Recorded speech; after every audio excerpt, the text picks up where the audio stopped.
The Design Out Crime Association is based here within the University of the Arts, London, and the co-director of this Design Against Crime Research Centre and the coordinator of the Design for Social Innovation and Sustainability is Adam Thorpe, who I have great pleasure to introduce in terms of his research activities are practice-based, and I need to learn more about the design aspect of what we're doing today. So, Adam, my pleasure. Thanks very much, Michael. I'll just get this one off and the other one up, if I may. I remember that inspiring presentation on that day that you gave as well, and felt that there was some connectivity between the approaches you were describing and some of the practice that we and others at the University of Arts London engage with. I should try and catch that up as we go on. So my name is Adam Thorpe. I work with Lorraine and other colleagues, some of which are in the room, at the Design Against Crime Research Centre. I'm going to talk a bit today about design for empathy in the context of design for social innovation, because I also coordinate the Design for Social Innovation Sustainability Lab here, which I'll talk a little bit about later on. I'm going to start off talking about what we do at Design Against Crime, a little bit about how we do it, and about how some of those approaches we apply in address to other social issues outside of crime, and also the relationship of, and the role of empathy in that work. So, Design Against Crime Research Centre, as Lorraine just spoke about it, set up in about 1999, 2000, to look at the ways that design could help to address crime issues, to reduce the incidence of crime, so the amount of crime going on, and the impact of those crimes should they occur. We frame Design Against Crime as part of a broader approach to design that we describe as design as socially responsive design, which is design that isn't against the market or outside of the market, such as could have been argued about Patnack's account of socially responsive build design, but design that takes its primary driver the social issue and its main consideration social impact, looking for some change. So this sort of notion of transformation has always been in the work of Design Against Crime Research Centre, and indeed in the other work we've done using design to address social issues. So what we do, we're looking not just at our account of Design Against Crime isn't just about less bad stuff, it's absolutely about more good stuff. So we want more pro-social behaviour, not just less antisocial behaviour. We're not stopping people getting their bikes stolen just because we want to see the bike figures go down, we're doing it because we want to see more people cycling.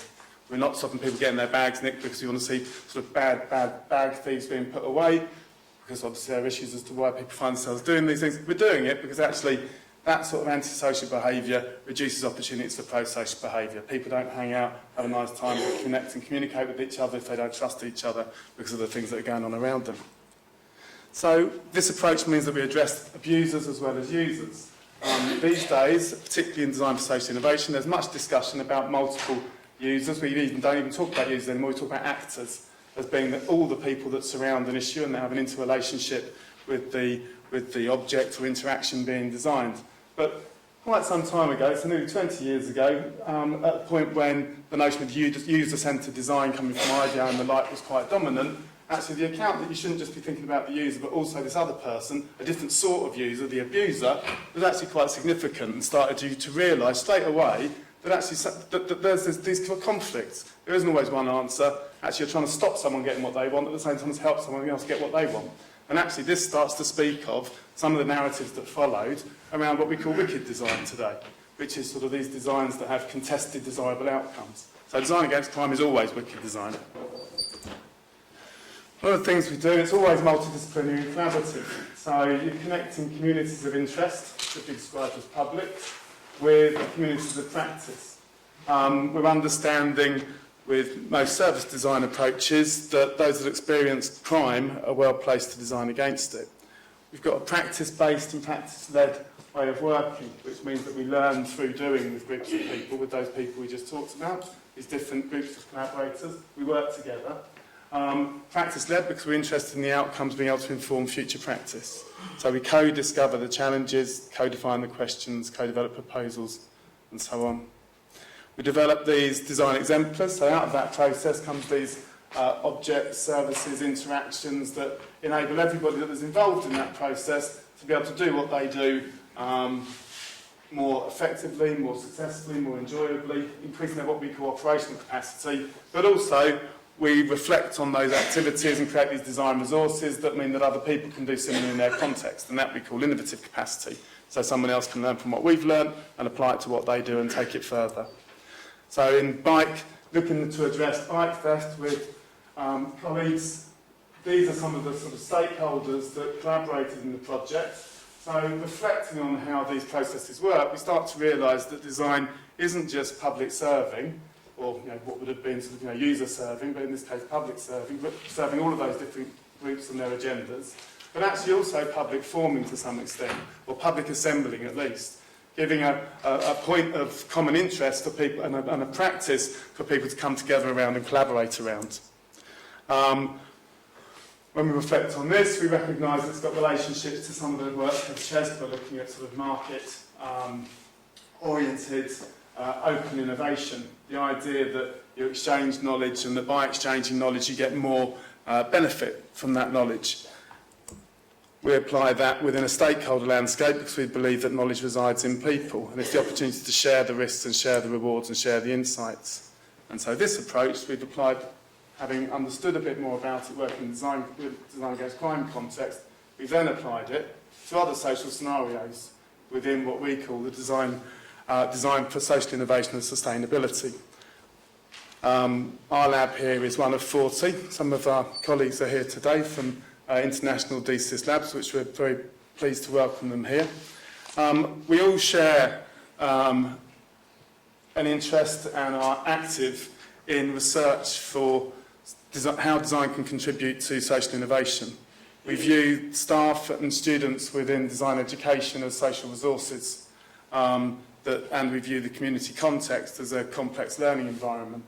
If we want to use design and find, we've got thousands of designers coming out of these institutions every year, and yet if we don't want more and more stuff to end up in landfill, which is one of the other conversations we have, then either we stop designing or we start to find some other things that design can be usefully applied to. And it's these sorts of things that we're starting to interrogate here, sort of dematerialising design and finding other roles for designers working with groups of people to be able to make a positive contribution to society. So what it's about, social innovation and design for social innovation, is finding new ways that design can help meet social goals and challenges in socially beneficial ways. In turn, looking at what design can do in that situation.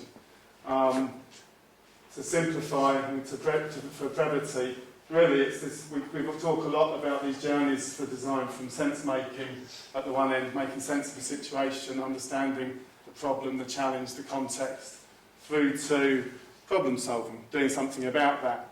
And we use these methods and approaches as we go on that journey together with others, which involve humanising the issue. It's a very human-centred approach, getting under the skin of the issue, looking at it from the perspective of the people involved. Visualising that, as Lorraine's already spoken a bit about, so that other people in and around that issue, relevant to that issue, can start to understand and share in and take a role in that activity. So it's not just something that's going on in a language that people can't understand, or we're talking at cross purposes. We put it in a format that we can say, oh, actually, now I can see what you're talking about. I disagree with you. It's not like that, it's like this. Or agree. And then synthesising, so we're trying to see if we can bring some of those insights together in productive ways. We feel that the sense-making end of things, this is where the public assembly stuff goes on, bringing people together around issues of concern. And we feel towards the problem-solving end of things, this is where more of the public serving activity comes in. Talk a little bit more about that, come back to that later on. And in terms of the empathic design, I think really in that sort of simple view of what design can do, empathic design's got a role to play in that humanising area, where designers try and get closer to the lives of the people, well, originally the users, as it would be, because originally designers were interested in getting close to the lives of people because they want to make stuff that is either going to be more useful to them or more desirable to them. Now we're interested in how together we can understand what the issues are surrounding something so that we can get socially beneficial outcomes. We need empathic design and we need empathic methods in design because sometimes we have to design for people that aren't like us. And now sometimes we need to design for people that design with people that aren't like us, which starts to talk about the actual design process itself, a collaborative design process, as an agonistic process. You're working with people in a wicked design scenario, so a scenario in which there are competing desirable outcomes. You are going to work with some people that have a different desirable outcome to you in the co-design of a solution. That makes the design process itself an agonistic space, an agonistic process. So how do you manage to accommodate that? Empathic design process has been talked about a lot and thought about a lot to communicate to other designers to learn how to do it. It's a four-stage process as defined by these people here, Kupri and Vissa. They're talking about the fact that really at the start you enter the user's world, then you actually immerse yourself in the user's world, then you connect and work out whether your experience is the same as the user's experience, and then you take those insights away and try and apply them. That's a sort of typical participatory design process or user-centred design process. We would move on to see whether we could actually, rather than just detach and apply those ideas ourselves as designers, whether actually there's a process whereby you could work together to develop and apply those ideas. What are the empathic design methods? There's lots of them, and there are many books about them, and there are references to that on the websites around this project. But really, it's about different ways of looking, different ways of listening, and different ways of feeling what other people are feeling. That is how we find out and generate empathy in design, different ways of looking, listening, and feeling what they're feeling.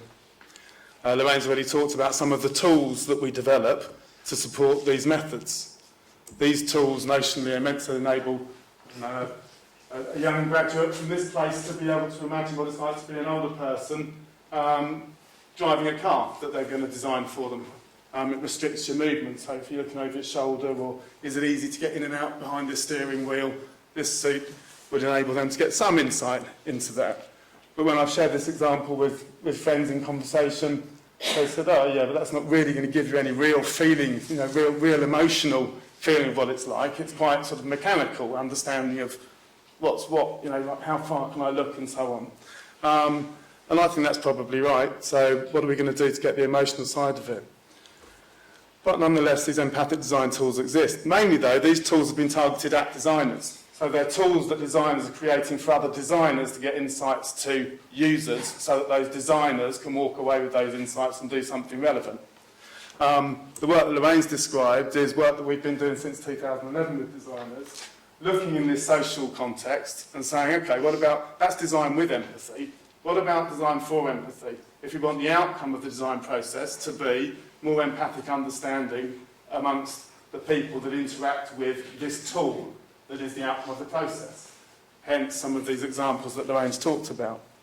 What I'm going to talk to you about is something that a project we did last year, which was 3 years later, and sort of 4 iterations of that sort of project later, where instead of that being a participatory process, go and talk to some people, find out what the issues are around snoring, step back out again and try and design something for those people that enables each of those, the snorer and the non-snorer, to get the other's perspective.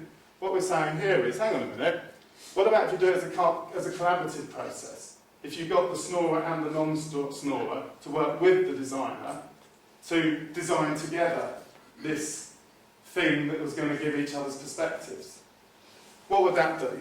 And so what we're doing here was in a live context with Design for Social Innovation, working with the local authority here in Camden, who have concerns over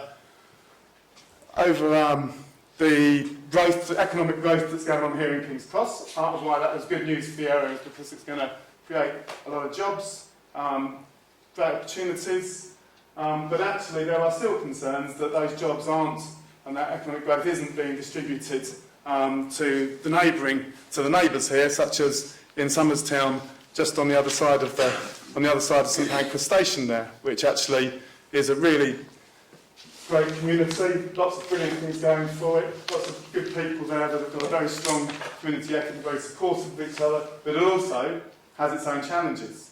It's got a number of challenges around employment. It's got a number of challenges around health issues and so on. Now, part of what the local authority has done is develop some community researchers, so employ some local people and train them up so they can go out and start to identify what some of the challenges are that we face in that area. And one of the things that came back from this particular methodology, listening matters methodology, one of the things that came back was this expectation gap between local residents, job seekers, and local employers. The employers around here that have been given their given the opportunity to develop and make money for themselves and create economic wealth are saying, well, listen, we've been trying really hard to employ local people, as was the original plan. Local people are saying, well, that's news to me, because I've sent out 400 CVs, I haven't even got a rejection letter. So, if we're in this situation, is there a role for design in that? Is there an empathy gap? Is that expectation gap an empathy gap? Are there some real reasons that we need to understand more about? So the brief was to undertake collaborative design research in the creation of design things. I know that Thomas is here, very, very glad about that, because it was Thomas and colleagues that, for me anyway, that my first understanding around this term things, which isn't just a materialised object, but the social interactions that surround the object and a much bigger social material assembly. Thomas will tell you more about it more accurately if that's needed. So, creation of design things, objects and interactions that promote or catalyse empathic understanding in the context of employment and job seeking.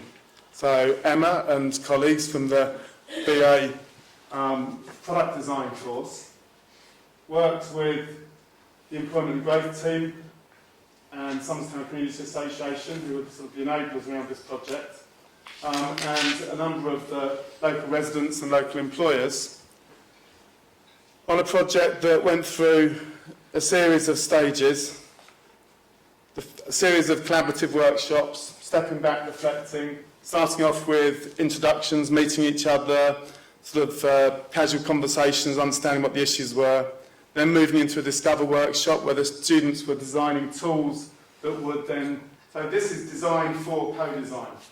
So you're stepping back and as a student you're designing, and as a designer you're designing some tools. Because when we do co-design, there's often a challenge. You know, designers feel very challenged by the idea of co-design. What, everyone can design now? You know, what, I'm no longer, you know, what's the situation? Is everybody a designer? Where's my bit? Where's my agency as a designer to still make my original contribution that I've been studying for all these years? Well, one of the answers to that is because actually you have to design the process and you have to design the tools that enable this collaboration to occur in an appropriate, equitable manner. And so one of the things that happened in this project was that these tools were designed. So this one was a sort of an ice-breaking but also community building exercise. The employers and the residents putting this jigsaw puzzle of their local area together and talking to each other about where they were situated on this jigsaw, how long they've been there, and just this sort of this prompt, if you like, or provocation for conversation through this act of putting a jigsaw together worked really well. There was journey mapping around what's it like looking to employ somebody, what are the pain points in that. So a very practical exercise on the sort of the timeline of saying, okay, well, first thing I do is I get the local paper or I go and ask my mates whether they know of any jobs. The next thing I do is I sort of go through it and going through this and saying, okay, which bits are easy, which bits are difficult, which bits do you like, which bits you really find, you know, really upsetting or inconveniencing. This idea around good, bad, where it's an opportunity again to project out into this other, onto this other sort of caricature, if you like, the best and worst experiences, so you can amplify these experiences and make this caricature that's got all of the bad experience or all the good experiences, so you really start to understand more about them when they're sort of turned up, folks turned up on them in that way. And also this tool I Am, where they were looking to. Often the argument here that came from the research already, because they did from that informal conversation that it started with, was that the CVs don't give you an opportunity to say who you are.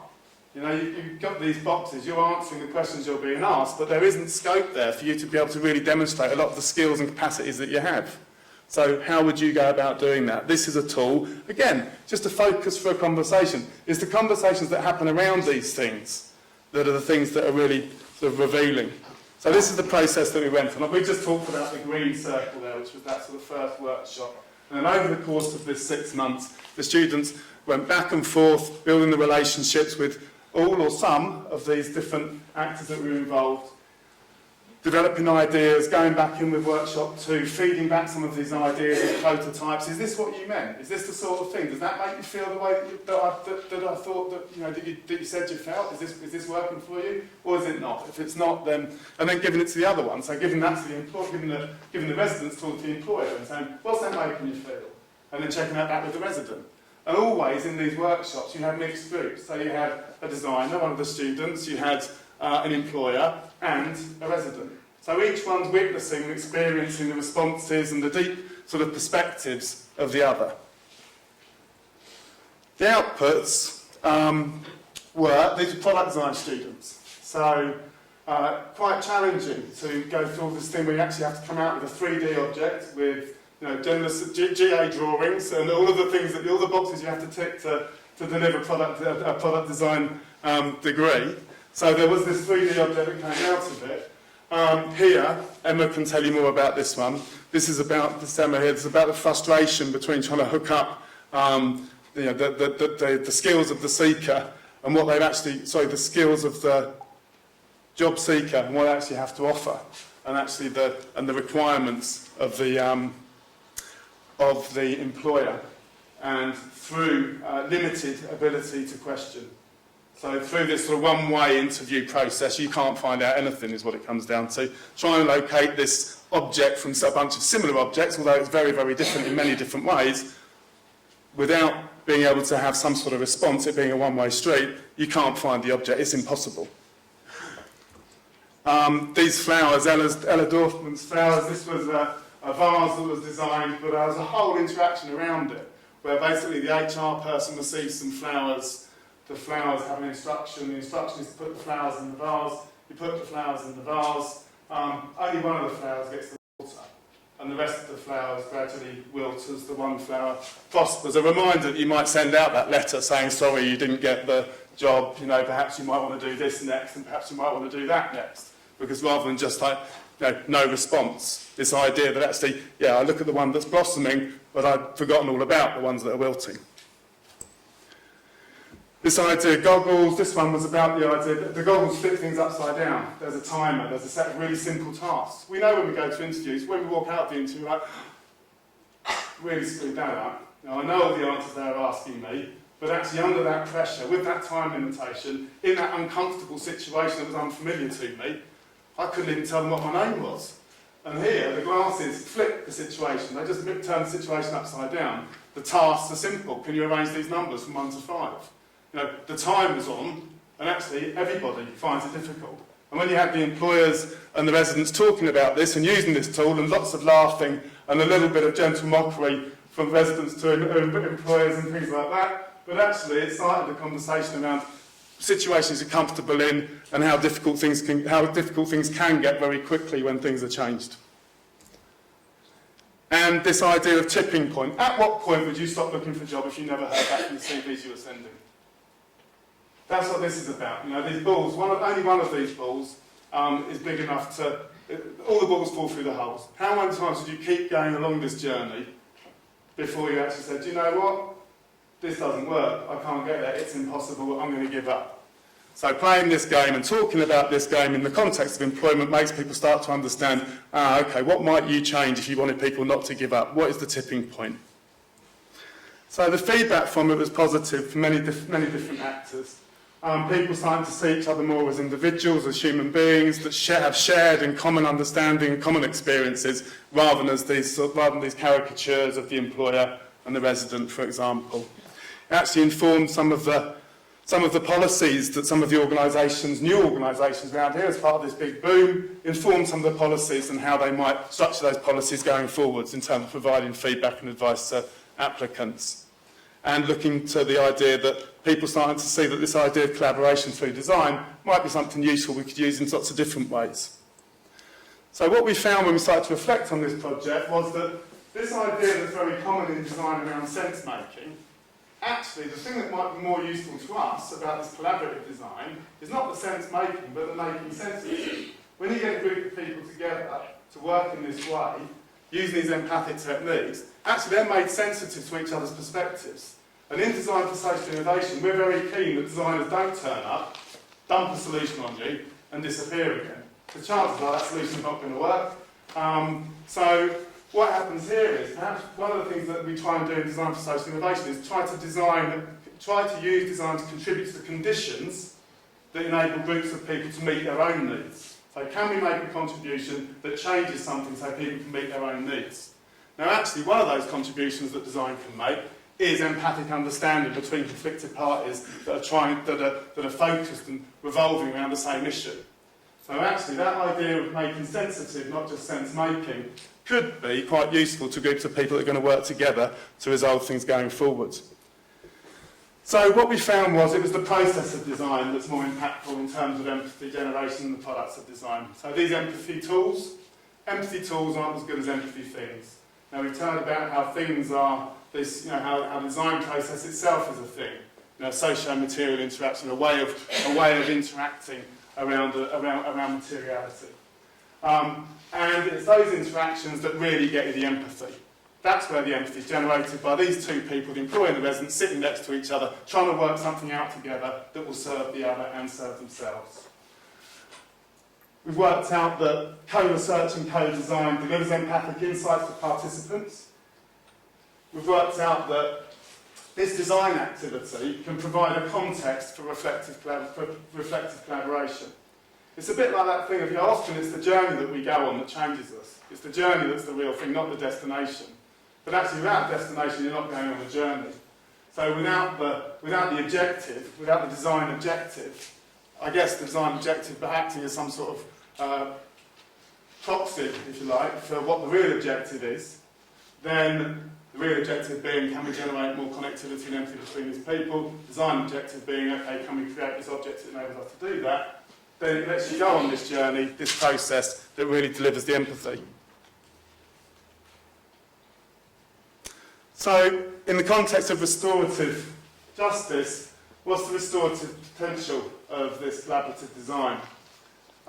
Looking at some texts around restorative justice, it seems, or restorative practice, it seems that there is some synergy in as much as restorative practices, in as much as collaborative design, like restorative practices, provides a context in which actors can understand the consequences of injustices. We can acknowledge those consequences and use them as a starting point towards, well, here we're talking about healing the hurts of injustice, but actually, not being able to get a job in a place where there's meant to be loads of jobs on offer, and that's why they've turned up, you could argue that that was an injustice, a social injustice.